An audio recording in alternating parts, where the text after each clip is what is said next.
በስመ አብ ወወልድ ወመንፈስ ቅዱስ አሐዱ አምላክ።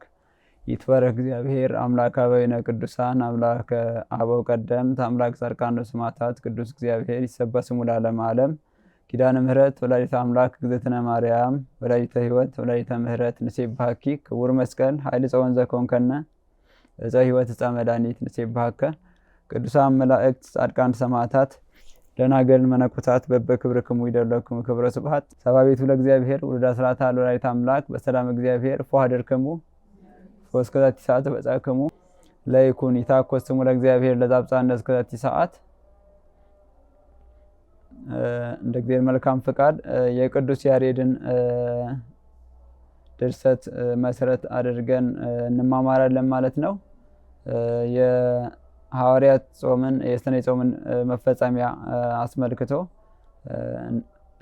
ይህን ቃል እግዚአብሔር እንመለከታለን ማለት ነው። ቅዱስ ያሬድ ስለ አጽዋማት ሲናገር ስለ ጾም ሲናገር ጾም ትፌውስ ቁስለ ነፍስ ወታጸምም ኩሎ ፍትወታተ ዘሥጋ ይለናል ማለት ነው።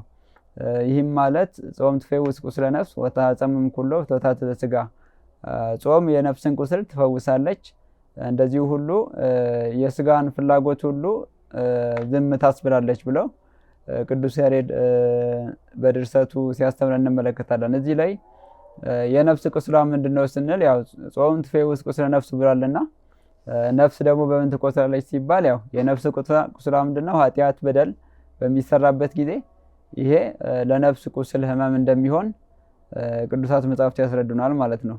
እንግዲህ በጾም ወራት የነፍሳችን ቁስል እንዲፈወስ እንደዚሁ ሁሉ ከፈቃደ ስጋ እንድንርቅ እግዚአብሔር አምላክን በጸሎት እንጠይቅ እንደሚገባ፣ አንድም የነፍሳችን ቁስል እንዲፈወስ አምላክን ይቅርታ እንጠይቀው እንደሚገባ ቅዱስ ዳዊትም በመዝሙር 78 ላይ እንደዚህ ይላል። ኢትዝክር ለነ አበሳነ እትካት ፍጡነ ይርከበነ ሳልከ እግዚኦ እስመ ተመንደብነ ፈድፋደ ይላል።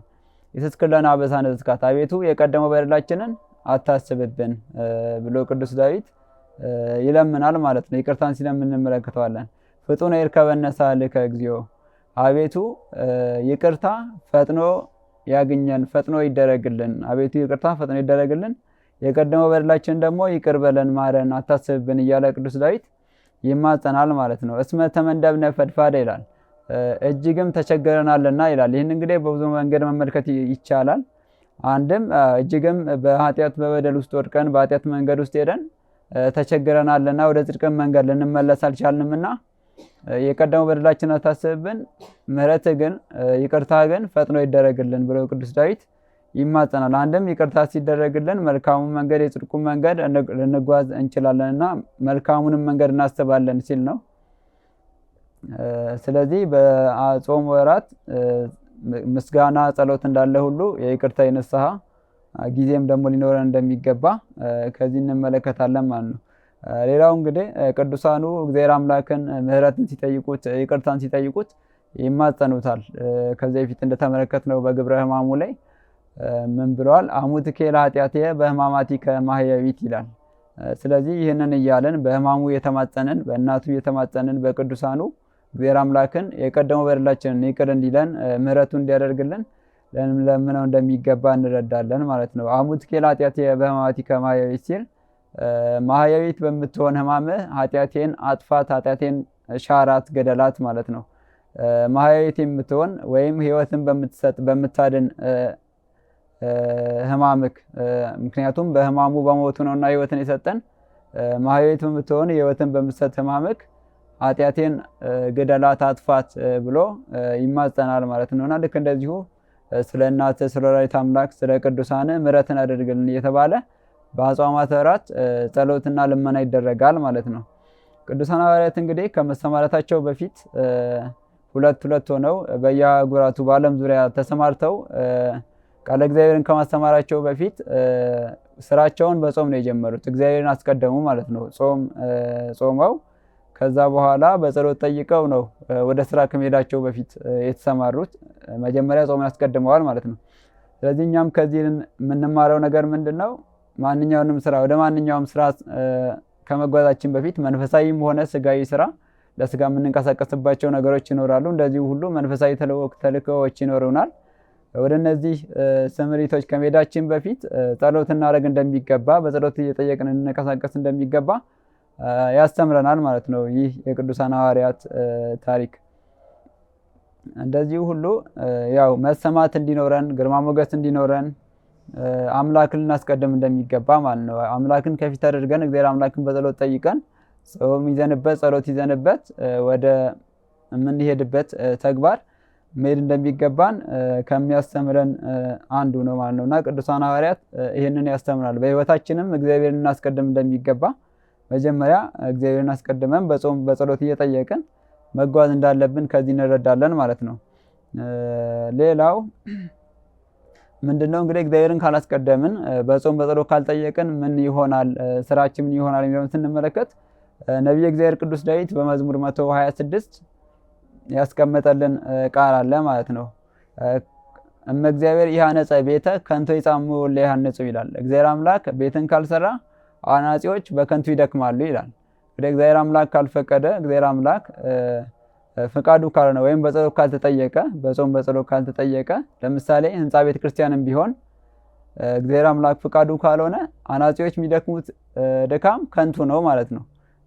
ቢሰራም እግዚአብሔር አምላክ የማይቀበለው ከሆነ ሕግና ስርዓቱን የጣሰም ከሆነ ድካማቸው ከንቱ ነውና እግዚአብሔር አምላክ ፈቅዶ የእሱ ፍቃድ ኖሮበት ቤቱ ካልታነጸ ለማለት ሲል ነው። እግዚአብሔር ቤትን ካልሰራ ቤትን የሚሰሩ አናጺዎች በከንቱ ይደክማሉ።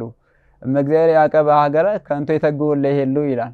እግዚአብሔር አምላክም ሀገርን ካልጠበቀ ያሉትም ደግሞ የሚያስቡትም ሀገረ ሰላም እንዲሆን በከንቱ ይደክማሉ፣ በከንቱ ይተጋሉ ይላል። ምክንያቱም ቅድሚያ ለእግዚአብሔር መስጠት እንደሚገባ፣ በጸሎት ወደ እግዚአብሔር ማመልከት፣ እግዚአብሔርን ደግሞ ማስቀደም እንደሚገባ እንረዳለን። ከዛ ውጪ ግን በጸሎት ካልከፈትን፣ በጾም በጸሎት ይዘንበት ወደ አንድ ተግባር ካልሄድን ጉዟችን ሁሉ ከንቱ እንደሚሆን እንረዳለን። ስለዚህም ቅዱሳን ሐዋርያት በእግዚአብሔር መንፈስ ቅዱስ ተመርተው ከስራቸው መጀመሪያ ጾምን እንዳስቀደሙ እንመለከታለን ማለት ነው። ስለዚህ ጾም ደግሞ ብዙ ዋጋ አለው። እነሱ በኋላ ላይ ካስተማሩ በኋላ 3000 ህዝብ ከዛም በላይ የሆነ ብዙ ህዝብ ወደ እግዚአብሔር አምልኮት መልሰዋል ማለት ነውና እግዚአብሔር መንፈስ ቅዱስን ተቀብለው ይሄ ምንድነው አንዱ የጾማቸው ፍሬ ነው ማለት ነው። ጾምና ጸሎት ስግደት ደግሞ ምን አለው? ፍሬ እና መልስ አለው ማለት ነው። ፍቅር ወሰላም ታፈሪ ጾም ብሎ እንዳለው ምንድነው ጾም ፍቅርን ያመጣል፣ ሰላምን ያመጣል፣ አንድነትን ያመጣል ማለት ነውና የጾም ፍሬዋ ይህ ነው። ሌላው ስለ ጸሎት ቅዱስ ጳውሎስ ሲናገር ወደ ቆላሲስ ሰዎች በላከው መልእክቱ ሁለተኛ ቆላሲስ ምዕራፍ 4 ከቁጥር 2 እስከ 7 እንዲህ ይላል። ከማመስገን ጋራ በጸሎት እየነቃችሁ ለእርሱ ትጉ ይላል። በዛን ጊዜ ስለ እርሱ ደግሞ የታሰርኩበትን የመድኃኔዓለምን ምስጢር እንድናገር ይላል። እዚህ ላይ ምንድነው ከምስጋና ጋር በጸሎት እየነቃችሁ ይላል። እንግዲህ ጸሎት ለማድረግ በጾም ሰዓት ጸሎት ለማድረግ በምንነሳበት ሰዓት ንቁ መሆን እንዳለብን ይነግረናል። ሌላው ደግሞ ምስጋናን በጸሎት ጊዜ ምስጋናን ማስቀደም እንዳለብን ከምስጋና ጋር በጸሎት እየነቃችሁ ይላል። ስለዚህ ምስጋናችንን አስቀድመን ከዛ በኋላ ልመናን ማስከተል እንዳለብንም ከሚነግረን ጥቅስ አንዱ ነው። ይህን ካለ በኋላ ስለ መድኃኔዓለም ምስጢር እንድንነግር እግዚአብሔር የቃሉን ደጅ ይከፍትልን ዘንድ ስለኛ ደግሞ ጸልዩ፣ ልናገር እንደሚገባኝ ያህል እገልጠው ዘንድ ጸልዩልኝ ብሎ ቅዱስ ጳውሎስ የቆላሲስ ሰዎችን ህዝቦቹን ስለ ራሱ እንዲጸልዩለት ሲነግራቸው ወይም ሲያሳስባቸው እንመለከታለን ማለት ነው። ስለዚህ እዚህ ላይ ምንድነው የምንማረው? ያው ጸሎት ሲደረግ ለሁሉም ለሀገር ይጸልያል፣ እንደዚሁ ለቤተ ክርስቲያን መምህራን ጸሎት ይደረጋል ማለት ነው። ያለውን የመንፈስ ቅዱስን ምስጢር በሚገባው መልኩ እንዲገልጡት፣ ምስጢር እንዳያስቀሩ፣ ምስጢር እንዳያፋልሱ ለመምህራንም እንደዚሁ ጸሎት ሊደረግ እንደሚገባ ሲያስተምረን ነው ማለት ነው። ይህን ካለ በኋላ ዘመኑን የዋጃችሁ በውጪ ባሉት ዘንድ በጥበብ ተመላለሱ ይላል። እንግዲህ መንፈሳዊያን ሰዎች በዓለም ላይ ሲመላለሱ እንዴት መመላለስ እንዳለባቸው ያስተምረናል። ዘመኑን የዋጃችሁ በውጪ ባሉት ዘንድ በጥበብ ተመላለሱ ይላል። እንግዲህ ጥበብ ልንጠቀም እንደሚገባ ምንመልሳቸው መልሶች ያለን መግባባት ከሰው ጋር ያለን መግባባት የሚመጡትን ነገሮች ደግሞ ምንመልስበት አቅጣጫ እያንዳንዱን ነገር እንዳመጣጡ ምንመልስበት ነገር ስላለ ከዚህ አንፃር በጥበብ ተመላለሱ ብሎ ይመክራል ማለት ነው። ለእያንዳንዱም እንዴት እንደምትመልሱ እንደሚገባችሁ ታውቁ ዘንድ ንግግራችሁ ሁልጊዜ በጨው እንደተቀመመ በጸጋ ይሁን ይላል።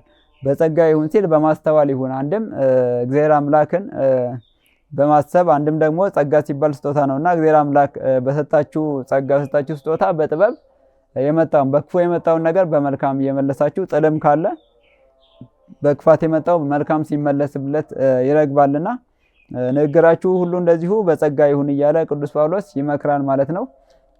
እንግዲህ ቅዱሳን ሐዋርያት 3 ሱባኤ ነው የጾሙት። ለ3 ሱባኤ ለ21 ቀናት ያህል ነበር የጾሙት። ከዛም በኋላ ወደ ብዙ አገልግሎቶች ሄደው ብዙ ፍሬን አፍርተዋል ማለት ነው። እኛም እግዚአብሔር አምላክ ፈቅዶ ጾማችን፣ ጸሎታችን፣ ሕግና ስርዓቱን ጠብቀን ጾመን ጸልየን 30 60 100 ያማረ ፍሬ እንድናፈራ እግዚአብሔር አምላክ ቅዱስ ፍቃድ ይሁንልን። የተጾመውንም ጾም እግዚአብሔር አምላክ የቅዱሳን የሐዋርያት የነቢያት ያደርገልን። ያስተማረን የመከረን የልዑል እግዚአብሔር ስም የተመሰገነ ይሁን። ወስብሐት ለእግዚአብሔር ወለወላዲቱ ድንግል ወለመስቀሉ ክቡር። ይመሐረነ ወይሳሃለነ በርትዕት ተዋሕዶ ሃይማኖት ያጽናነ። ይቆየን።